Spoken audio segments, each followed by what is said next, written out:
کس میں پاس ہوا میں. میری قابلیت کو آپ نہیں پرکھیں گے. جہاں قابلیت پرکھی جاتی ہے وہاں ہم شاکی ہوتے ہیں کہ یہ ہمیں جاب نہیں دی, انہوں نے تو پہلے سے ڈیسائیڈ کیا ہوا تھا اپنے کسی رشتہ دار کو جاب دینے, مجھے نہیں دی. یا جو آدمی رکھا ہے اس کے مارکس مجھ سے کہیں کم ہیں. ہم یہ نہیں جانتے کہ وہاں جو آدمی انٹرویو کر رہا تھا وہ اصل میں قابلیت کو پرکھ رہا تھا, اس نے فیصلہ میرے نمبروں پر نہیں کیا ہے. پھر یہ دقت آئے گی. تو ہمیں کرنا یہ ہوگا کہ ایک مہم چلانی ہوگی. ایک تو اپنے طریقہ امتحان کو تبدیل کرنا ہوگا, اور جو پیپر سیٹ کرتے ہیں they will have to make sure کہ وہ کوشچنز وہ نہ دیں جو ٹیکسٹ بک سے نکالے ہیں, بلکہ کوشچنز وہاں وہ ہوں جہاں یہ پرکھا جا سکے کہ جو کچھ مجھے پڑھایا گیا تھا اس کو میں نے سمجھا کتنا ہے. اگر میں نے سمجھا ہے تو وہ کسی بھی رنگ میں سوال آیا میں اس کا جواب دے دوں گا بس. لیکن ابھی تو یہ ہوتا ہے کہ اگر ٹیکسٹ بک میں سے سوال نہیں آیا تو ہم احتجاج کرنے لگتے ہیں کہ صاحب یہ تو پرچہ ہی کورس سے باہر دے دیا گیا. ایسا ہونا نہیں چاہیے. تو ہوگا یہ کہ پھر ہمارے یہاں جتنا بھی اسٹوڈنٹس ہیں وہ پڑھیں گے سمجھنے کے لیے, یاد کرنے کے لیے نہیں. تو اس سے پھر انسان میں قابلیت پیدا ہوتی ہے, بلکہ اس سے بھی زیادہ میں یہ کہوں گا کہ دماغ کی ٹریننگ ہونے لگتی ہے کہ کسی مسئلے کو حل کیسے کرنا ہے. ٹھیک ہے, مجھے بلکہ ایک بات یاد آتی ہے, ابھی چند دن پہلے کی بات ہے, میں گورنمنٹ کالج لاہور کا پڑھا ہوں. راوین ہمارے ہاں بڑی اقدار کے حامل ہوتے ہیں, اور کسی کو کہہ دینا کہ تم کر رہے ہو تم بھی تو راوین ہو تو بڑی بات ہو جاتی تھی کبھی کسی زمانے میں. تو دو بچے گاڑی کے اوپر وہ رانگ سائڈ سے آ رہا تھا, تو ان کے سٹیکر لگا ہوا تھا کار کے اوپر راوین. تو میں نے ان کو روکا اور میں نے ان سے کہا یار تم راوین اور یہ کر رہے ہو, تو مجھے آگے سے کہتے ہیں چل چل. تو یہ جو فرق آگے ہے نا یہ بہت خوفناک ہے شاہ صاحب, اس پہ کس طرح سے لوگوں کو قائل کیا گیا؟ جیسے میں اکثر و بیشتر ایک بات کہتا ہوں کہ بات تربیت کی ہے. جس دور کی آپ بات کر رہے ہیں جب آپ پڑھے تھے تو نہ صرف یہ کہ استاد نظر رکھتے تھے ہمارے بیہیویئر اینڈ ایٹیٹیوڈس پر, بلکہ سینئرز بھی نظر رکھتے تھے. اور ایک پرائڈ تھا اپنے انسٹیٹیوشن کا کہ اگر میں ایک ایسا کام کر رہا ہوں جو نہیں کرنا چاہیے مجھے, تو اگر کوئی سینئر ہے وہ مجھے ٹوک دے گا فوراً کہ شرم کرو, راوین ہونے کے باوجود تم یہ کام کر رہے ہو. تو میں رک جاؤں گا اس سے, اس لیے کہ فرسٹ ایئر ہی میں میرے ساتھ یہ سلوک شروع ہو جائے گا. ٹیچرز فوراً روک دیں گے. ٹیچر صرف پڑھانے تک محدود نہیں ہوتے تھے, وہ ہمارے جو سوشل بیہیویئرز ہیں ان پہ بھی نظر رکھتے تھے. اب وہ ٹوک دیں گے. وہ چیز اب نہیں ہے. اب جب رہ نہیں گئی, تاکہ گھر کے اندر ماں باپ اتنے زیادہ مصروف ہیں میکسیمم پیسہ کمانے میں تاکہ ضروریات زندگی پوری ہوتی رہے, کہ ان کے پاس ٹائم نہیں ہے. جب وہ گھر میں آتے ہیں تو اتنے تھکے ہوئے ہوتے ہیں, اتنے ٹوٹے ہوئے ہوتے ہیں کہ وہ ذہنی تفریح ڈھونڈتے ہیں. تو فوری طور پہ وہ ٹی وی کے سامنے بیٹھ جائیں گے, اور ان کے پاس ٹائم نہیں بچتا کہ بچے کے سوشل بیہیویئرز پہ نظر رکھیں. بچے کے ایٹیکیٹس اینڈ مینرز پہ نظر رکھیں، بچے کے ادب آداب پہ نظر رکھیں. لیکن جہاں ماں باپ سمجھدار ہیں اور وہ اپنی قربانی کر رہے ہیں تو وہ بچوں کی تربیت کرتے ہیں، تو بڑے بڑے اچھے بچوں سے ہمیں واسطہ پڑتا ہے، بہت ہی سلجھے ہوئے بچوں سے. یہ وہ لوگ ہیں جن کے ماں باپ کے پاس وقت ہے کہ اپنی اولاد کی تربیت کر دیں.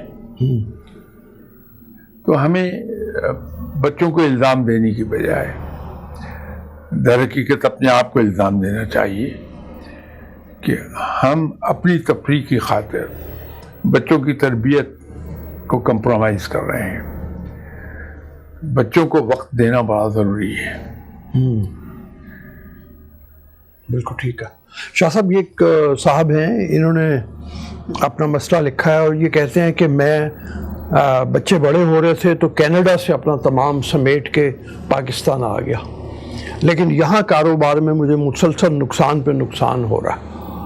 اب ایسے میں مشکل میں پڑا ہوں کہ کیا پھر دوبارہ چلا جاؤں کینیڈا اور وہاں جا کے اسی ماحول میں رہوں جب بچے خراب ہو سکتے ہیں، یا یہاں پہ مشکل حالات کا سامنا کروں.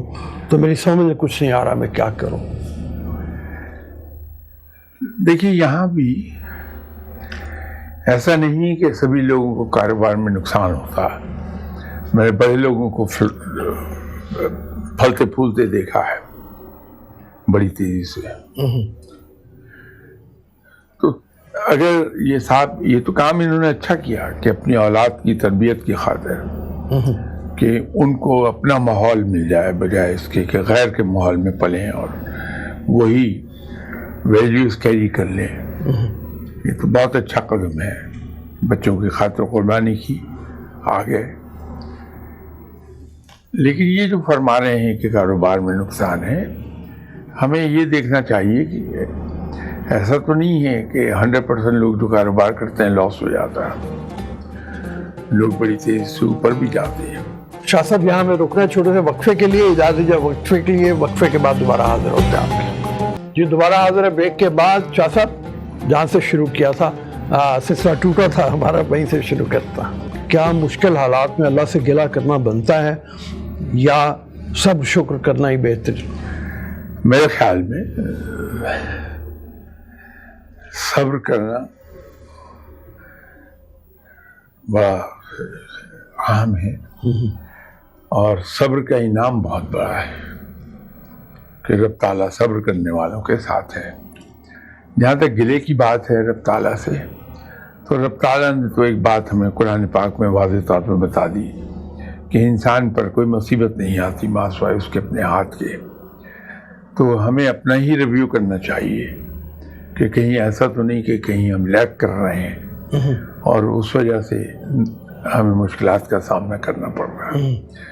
تو اپنا انالیسس کر لیں بیٹھ کے کہ کہاں کہاں ہم سے غلطی ہو رہی، کوتاہی ہو رہی ہے. بعض کا ہوتا یہ ہے کہ میں کوشش تو بہت کرتا ہوں، محنت کرتا ہوں، لیکن غلط ڈائریکشن میں کر رہا ہوتا ہوں.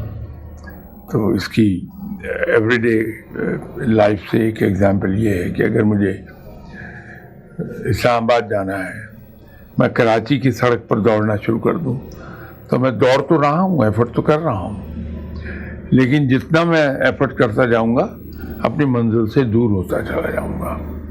تو بعض کا تو یہ بھی جاتا ہے کہ ہماری محنت کرنے کی ڈائریکشن ٹھیک نہیں ہوتی. تو یہ دیکھ لیا جائے کہ میں صحیح سمت میں کوشش کر رہا ہوں یا نہیں کر رہا ہوں. وہ مجھے منیر نیازی کا ایک شعر یاد آ گیا کہ راستہ اپنا غلط آغاز ہی سے تھا منیر، اس کا اندازہ سفر کی رائے گانی سے ہوا. اینڈ میں آ کے پتہ چلا کہ میں غلط راستے میں چلا ہوا تھا. اچھا یہ فرمائیے کہ یہ ایک خاتون کا سوال ہے اور وہ کہتی ہیں کہ میرے بھائی ہماری جائیداد پہ قبضہ کر کے بیٹھے ہوئے ہیں اور ہم بھی مجبور ہیں، ہماری خواہش ہے کہ وہ شریعت کے مطابق ہمیں اپنا حصہ جو ہے وہ دے دیں. تو کیا کوئی دعا مانگی جا سکتی ہے؟ چونکہ قانون کا راستہ بہت لمبا ہے اور اس راستے پہ چلتے ہوئے مشکلات بہت زیادہ ہیں۔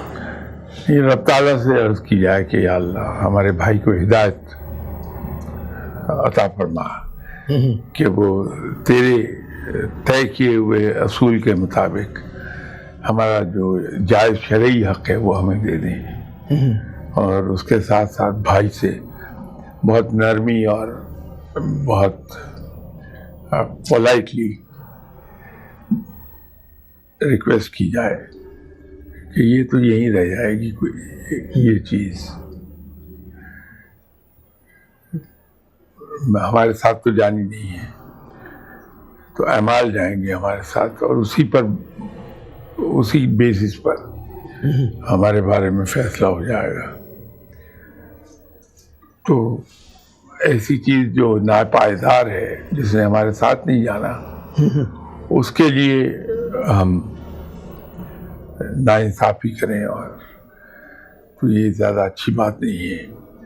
تو آپ دین کے طے کیے ہوئے اصولوں، شریعت کے اصولوں کے مطابق ہمارا حصہ دے دیں۔ بزرگوں سے ریکویسٹ کی جائے کہ وہ آپ کے بھائی کو سمجھا دیں۔ تو جب اس قسم کا ان کے ساتھ پریشر آئے گا، امید ہے کہ انشاءاللہ آپ کا حصہ مل جائے گا، پازیٹیو رسپانس ملے گا کوئی۔ یہ شاہ صاحب اگر دیکھا جائے تو یہ جو گلے شکوے ہیں اس طرح کے، یا کاروبار میں خرابی کے، یا یہاں آ کے یہ بڑھتے چلے جا رہے ہیں، اور حالات بھی ہمارے کچھ اس طرح کے ہیں کہ جہاں پہ مشکلات بڑھ گئی ہوئی ہیں۔ تو ایسے میں جیسے آپ فرما رہے تھے کہ ابھی سے اگر ہم کوئی اس طرح کا کام کرنے لگیں گے کہ جہاں پہ یہ معاملات ہو، تو 5 برس تو کم از کم لگیں گے ہمیں اس میں سے نکلتے ہوئے۔ اس وقت تک ہمیں کچھ اور طریقے اپنانے چاہیے، کچھ اور، یا تو عبادات کے طریقے ہونے چاہیے۔ وہ جو ایک واصف علی واصف کہا کرتے تھے کہ گڑ گڑا کے دعا مانگے اللہ تعالیٰ سے کہ وہ ہماری غلطیاں معاف کر دے اور ہمیں کوئی نجات دہندہ دے دے۔ بات درست ہے، جی بڑے وائز بزرگ گزرے ہیں واصف علی واصف صاحب، ان کی فرمائی ہوئی اور بھی باتیں فل آف وزڈم ہیں۔ تو اللہ سے مدد مانگی جائے، اللہ سے اس کی پناہ مانگی جائے، لیکن اس کے ساتھ ساتھ ایفرٹ ضروری ہے۔ رب تعالیٰ ان لوگوں کو پسند کرتا ہے جو ہر وقت مجاہدوں کی طرح اپنی کمر کس کے رکھتے ہیں عمل کے لیے۔ تو پریکٹیکل ایفرٹ بھی ضروری ہے کہ ہم پریکٹیکلی بھی اس ڈائریکشن میں ایفرٹ کریں، اور اس کے ساتھ ساتھ رب تعالیٰ سے دعا مانگیں توفیق کی اور ہدایت کی، تو رب تعالیٰ ضرور مدد کرتا ہے۔ یہ آج کل ایک سوشل میڈیا کے اوپر ایک صاحب نے ایک سوال کیا ہوا ہے کہ بہت پھیلا ہوا ہے کہ قیامت قریب ہے اور دجال کے آنے کا وقت قریب ہے۔ اس میں کوئی حقیقت ہے یا لوگ ایسی سنی سنائی بات کر رہے ہیں؟ اصل میں یہ جو وقت کا تعین ہے، اس کا علم کسی کے پاس نہیں ہے، کسی کے پاس نہیں، ظاہر ہے۔ جی پھر رب تعالیٰ کا ایک دن ہمارے کتنے سالوں کے برابر ہے، اس کی ہم قرآن پاک سے لے تو لیتے ہیں بات کہ تو، لیکن اس کا ٹائم قدرت کے نزدیک کتنا ہے، وہ ٹرانسلیٹ ہمارے ٹائم سکیل کے مطابق کتنا ہو جائے گا وہ نہیں معلوم ہے، لیکن تیاری رکھنی چاہیے، گویا کہ قیامت اگلے لمحے آ جائے گی، تو اپنی تیاری انسان مکمل رکھے، وہ اس کے اعمال ہیں۔ جی یہ ایک اور سوال ہے، یہ اساتذہ کے حوالے سے۔ وہ کہتے ہیں کہ میں ایک طالب علم ہوں اور میں نے یہ دیکھا ہے کہ جو کتابوں میں ہم پڑھتے رہے ہیں اس کے تحت یہ ہے کہ پرانے زمانے کے اساتذہ جو ہیں وہ کلاس کے بعد بھی کوئی نہ کوئی سبق دے رہے ہوتے تھے۔ ہمارے تو اساتذہ ایسے ہیں کہ ان کو جلدی پڑھی ہوتی ہے، پیریڈ ختم ہو اور وہ بھاگیں۔ تو ہماری جو خرابیوں کی بنیاد ہے میرے خیال سے تو وہ یہ ہے کہ اساتذہ نے اپنا جو رسپانسبل بیہیویئر ہے اس کو ختم کر دیا. یہ شاید بات انہیں بری لگے میری، لیکن میں شیخ سعدی جی رحمۃ اللہ کے ایک قول کی طرف جی توجہ دلانا چاہتا ہوں کہ جناب شیخ سعدی رحمۃ اللہ علیہ صاحب نے فرمایا کہ اپنے سے بڑے کی غلطی کو پکڑنا بذات خود بڑی خطا ہے. تو استاد کا مقام تو بہت بلند ہے. استاد پر کی کسی غلطی کو اس طرح سے گرفت میں لانا بذات خود بہت بڑی غلطی بن جائے گی. لیکن جو کچھ انہوں نے فرمایا ہے وہ بات درست ہے. رویے ہم سب کے بدلے ہیں، تو ایک اساتذہ ہی کو کیوں سنگل آؤٹ کیا جائے. ہم سب کے رویے بدل گئے زمانے کے ساتھ ساتھ، وقت کے ساتھ ساتھ، حالات کے جبر کے تحت. ہم سب کی عادات، اطوار، طور طریقے سب بدلتے جا رہے ہیں.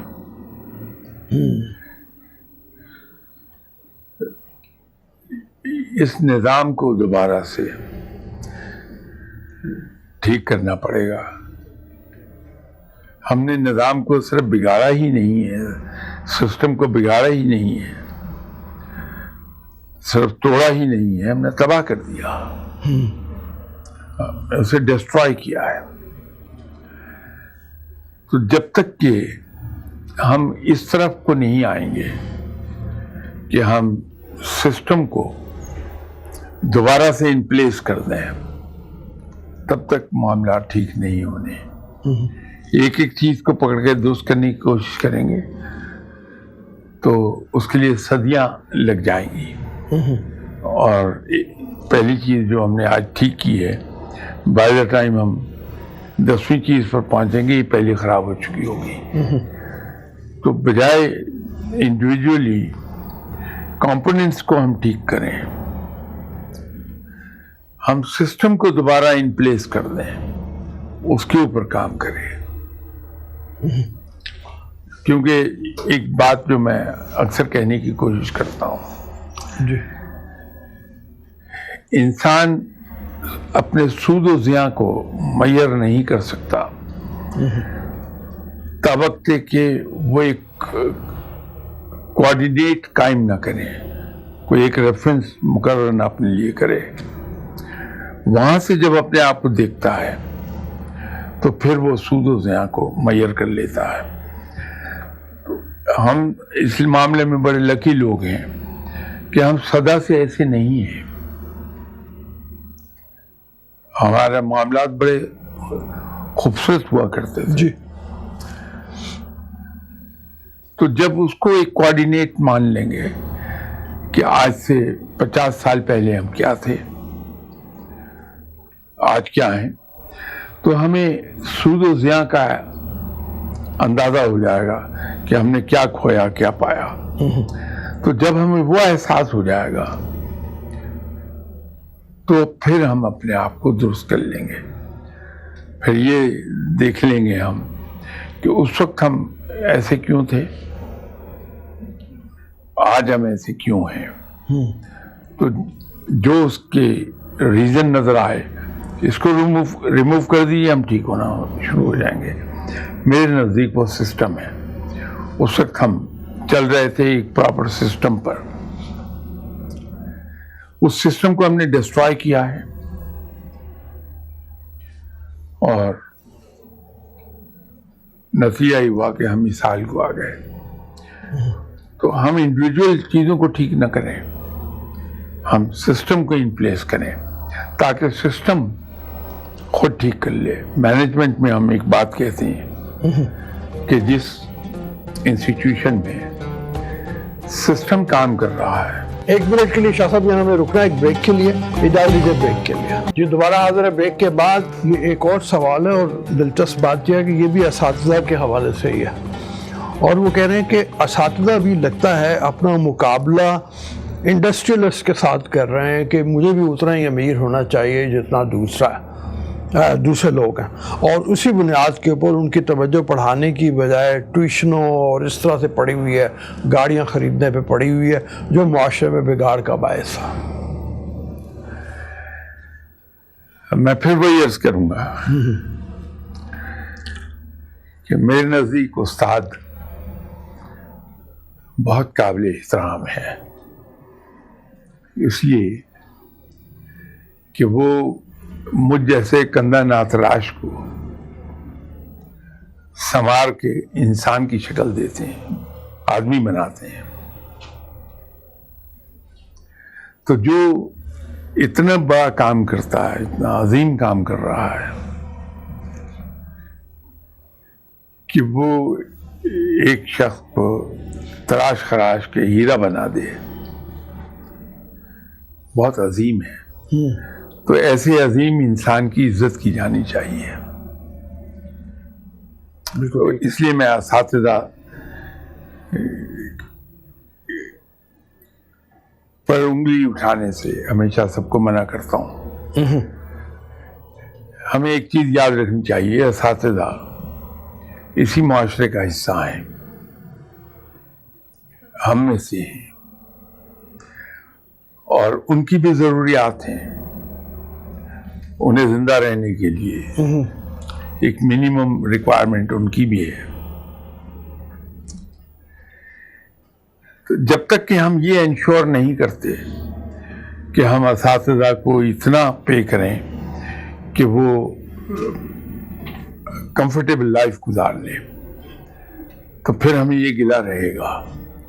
تو اساتذہ کو ہمیں اتنا پے کرنا چاہیے، اور اس سے بھی بڑی بات ہے جو پڑھے لکھے معاشرے میں استاد کو عزت بے پناہ ملتی ہے۔ اس کا ایک پڑھے لکھے معاشرے میں ایک انسٹیٹیوشن کا پرنسپل وہ ایک منسٹر سے زیادہ پاورفل ہے، پاورفل ان دی سینس اس کے قلم میں تو اتھارٹی نہیں ہے، لیکن اس کی بات کا وزن اتنا ہے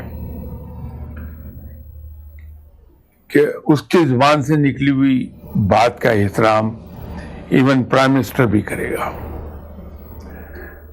تو جب تک کہ ہم اپنے معاشرے میں استاد کو ایسی عزت نہیں دیتے اور اتنا اس کو معاوضہ نہیں ملتا ہے کہ وہ اپنی زندگی کمفرٹیبلی گزار لے، تو ہمیں یہ شکایت رہے گی۔ تو پہلے اس شکایت کی وجہ کو ہم دور کر لیں، پھر اگر شکایت رہے تو ہم الزام دوسرے کو دے دیں۔ ٹھیک ہے، یہ سوال ایک صاحب ہیں، وہ کہہ رہے ہیں کہ میں ایک جرنلسٹ ہوں، پرنٹ جرنلزم سے میرا تعلق ہے، اور میں کرائم کے اوپر لکھتا ہوں۔ تو میں نے پچھلے دنوں ایک پروگرام کے سلسلے میں، ایک پلان کے سلسلے میں مختلف ڈاکٹروں سے، انجینئر سے، اساتذہ سے، پولیس سے انٹرویوز کیا، اور ہر ایک سے جب میں کرپشن کی بات کرتا ہوں تو وہ کہتے ہیں کہ ہم اس بدعنوان معاشرے میں جزیرے نہیں بنا سکتے۔ اگر ہر کوئی یہی کہے گا تو پھر معاشرے میں اچھائی کیسے پیدا ہوگی؟ میں بالکل ان سے ایگری کرتا ہوں۔ جب تک کہ ایک صحرا میں کوئی ایک آدمی موم بتی لے کر نہیں کھڑا ہوگا، ہر کوئی یہ کہے کہ میری ایک موم بتی سے اتنے وسیع صحرا میں، یہ اتنے وسیع شہر میں اجالا کہاں ہوگا، تو میں ایک ایسی ایکسرسائز کیوں کروں جو وقت کا ضیاع ہو، تو پھر گھپ اندھیرا ہی رہے گا۔ لیکن اگر ایک آدمی نے کہا کہ کوئی بات نہیں، میں اپنی موم بتی جلا کے کھڑا ہوتا ہوں، اور کچھ نہیں تو 10 فٹ ریڈیس میں تو اجالا ہو جائے گا، تو وہ موم بتی لے کے نکلے گا، تو اس کی تقلید میں ایک اور آدمی آ جائے گا، دوسرا آئے گا، تیسرا آئے گا، حتیٰ کہ پورا شہر موم بتی کی روشنی سے روشن ہو جائے گا، اندھیرا دور ہو جائے گا. تو جہاں برائی ہے، اگر ہر کوئی یہ سوچ کے کہ میں اکیلا کیا کر سکوں گا، اس برائی کو اسی طرح چھوڑ دے گا، تو برائی کبھی دور نہیں ہوگی بلکہ پھلے پھولے گی. لیکن اگر ہم اپنی اپنی جگہ ہر آدمی کہے کہ چلیے مجھے کسی سے کیا لینا ہے، میں اپنے دامن برائی سے بچاتا ہوں، تو یہ ایک آدمی کا جزیرہ نہیں ہوگا، بلکہ کچھ عرصے میں بڑھتا جائے گا معاملہ. ویسے بڑی امپورٹنٹ بات انہوں نے کہی ہے. بہت ایک لحاظ سے دیکھا جائے تو واقعی ہمارا بھی، میں خود یعنی کسی زمانے میں ٹیلی ویژن پہ ایک پروگرام کیا کرتا تھا پی ٹی وی سے، تو اس میں بھی ہم جا کے جب لوگوں سے گفتگو کرتے تھے، اس وقت بھی یہی آج سے 20-25 سال 30 سال پہلے معاملہ اسی طرح کا تھا کہ جا کے جب ان کو بتانا کہ یہ غلط ہے، یہ غلط ہے، یہ غلط ہے، جواب یہی ملتا تھا کہ جی میں الگ سے ایک اچھائی کا جزیرہ کیسے کریٹ کر دوں. تو حالات بدلے نہیں ہیں، مطلب اتنے عرصے میں بھی دیکھا جائے. دیکھیے یہی وجہ ہے، وہ جو جواب آپ کو ملتا تھا کہ میں اکیلا کیا کر پاؤں گا، کہ 30 سالوں میں معاملات خراب سے خراب تر ہو گئے. جی. لیکن اگر اس وقت ہم یہ کسی طرح کنونس کرنے میں کامیاب ہو جاتے ہیں کہ نہیں صاحب آپ اکیلے بہت کچھ کر سکتے ہیں، آپ اکیلے اس برائی کے راستے سے اجتناب کر لیجئے، تو آپ کی دیکھا دیکھی، آپ کی تقلید میں بہت لوگ آئیں گے، تو معاشرہ ٹھیک ہوتا جائے گا. آپ جیسے بڑا امپورٹنٹ آپ نے ایک بات پہلے بھی کہی، پچھلے پروگرام میں بھی آپ نے فرمایا تھا، اور وہ یہ تھا کہ ہمیں ٹیلی ویژن جو اتنا مؤثر ذریعہ بن گیا ہے، اس کے ذریعے سے کم از کم ہم شخصیات کریٹ کر سکتے ہیں، لوگ کریٹ کر سکتے ہیں، ڈراموں کے ذریعے سے، پروگرامز کے ذریعے سے جو اس طرح کی بات کریں. انفارچونیٹلی وہ سب سے بڑا میڈیم اسٹرانگ جو ہے وہ ضائع ہو رہا ہے. جہاں پہ ہمسایہ ملک کی میں ہمیشہ مثال دیتا ہوں کہ میں ان کی فلم دیکھوں یا ان کا ٹی وی دیکھوں تو وہاں پہ اچھائی کی تلقین کرنے والے لوگ بہت زیادہ ہیں. ہمارے یہاں کمی ہے ذرا اس میں. جی ہاں، ہمارے یہاں اللہ تعالیٰ کرے گا انشاءاللہ چیزیں بہتر ہو جائیں گی. مایوسی تو نہیں ہے، وقت آئے گا چیزیں ٹھیک ہو جائیں گی، لیکن اس کے لیے ضروری ہے ایفرٹ کی جائے. شاہ صاحب thank you very much. Programme کا وقت اب ختم ہو رہا ہے. جاتے جاتے آپ سے ایک درخواست، اپنا فیڈ بیک ہمیں دیجیے، اپنے سوال ہم تک بھیجتے رہیے، اور انشاءاللہ تعالی ہم اسی طرح سے آپ کی خدمت میں وہ جواب دیتے رہیں گے، شاہ صاحب کے جواب لے کے دیتے رہیں گے، جو آپ کے لیے میں ہمیشہ کہتا ہوں کہ لائے عمل اچھا ترتیب دیں گے زندگی کے لیے، آخرت کے لیے بھی. ابھی اجازت دیجیے، اللہ حافظ.